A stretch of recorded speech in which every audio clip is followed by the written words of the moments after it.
I had an instant where I went and applied to the company, and the man was very excited. He looked at my resume and he goes, "Man, you sure do have a lot of experience. And I like your education too." And I said, "Thank you, sir, I appreciate it." He says, "Can you be here tomorrow?" And I said, "Sure." So I went and met him.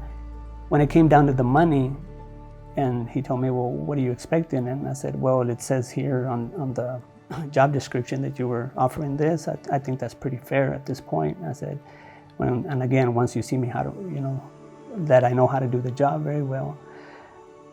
But then he turned around and he goes, "Well, wait a minute."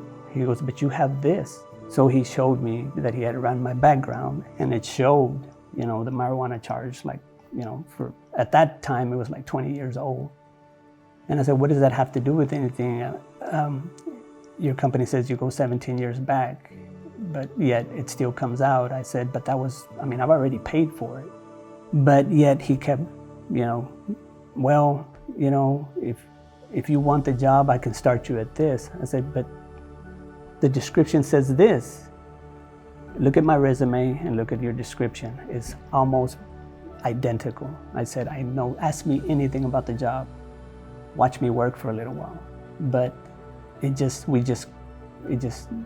then he got a little bit ugly. So I just said, "Thank you for your time, sir." And I just walked away.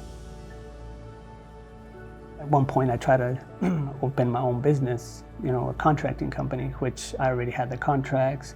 I had everything set up. And going to the bank, I needed a little bit of financial backup. And again, the same barrier. It literally closes every door. Hopeless. You have nothing open to you. When you have to check that box, you're doing the application, everything's going well, and then that pops up. It's an instant barrier. So, it's very frustrating because you can't move forward. Every time they close the door, I try harder to push that door open. It's important, like for Appleseed, to be able to get this done for the Clean Slate, especially here in Texas, because there's just so many people today suffering and can't get over that barrier. Even though it's been 20 years since Omar's incident, he's still struggling, and notably so. 9 out of 10 employers are going to do a background check to check for criminal records. And half of the people who go in there that have criminal records are less likely to receive a callback than those that don't. It doesn't matter if, he's come out and he's obtained an education. It doesn't matter if he's made right by his community by serving as a pastor within his community. It doesn't matter that he's held numerous jobs where he's excelled his way all the way up into management. Apparently, what matters more is that mistake that he made when he was 19 years old. And an offense that should have received a low-level punishment has now received a lifetime penalty. Clean Slate is a statewide initiative that is collectively supported by multiple organizations, community members, and faith leaders that seeks to expand the eligibility of who qualifies for criminal record sealing, or non-disclosure, as we refer to it here in the state of Texas.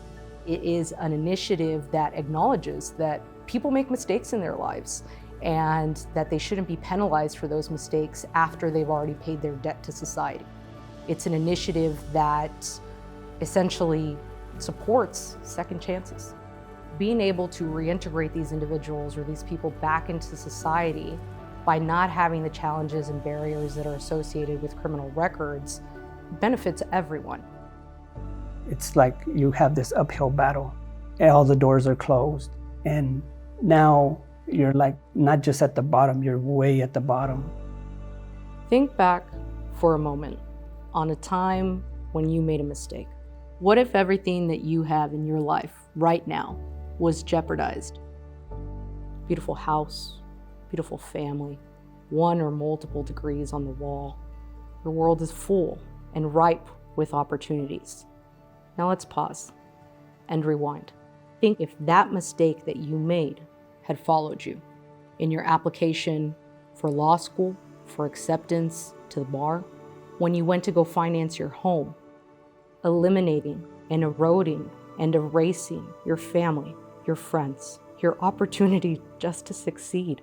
Everything that you have right now would not exist.